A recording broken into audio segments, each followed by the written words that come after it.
How to optimize images for Shopify. Hello everyone, welcome to our channel and let's see how we can do it. So there are various ways you can use in order to optimize image. So first one is that you compress your images before you upload them. There are plenty of free ways to do it, and one of the way is tiny PNG. Over here, you just have to drag and drop your image over here and it will be compressed and the size of your image will be reduced.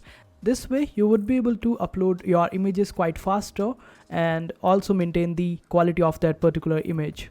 And the second way is that you go to the option of apps on your Shopify store and then search for image optimizer.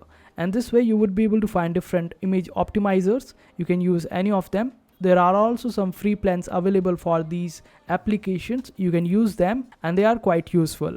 And the other way is that while uploading images to your Shopify, you already edit them according to their format. Suppose the dimensions of the format requires 1:3, then it's better to edit them beforehand before you upload them on Shopify.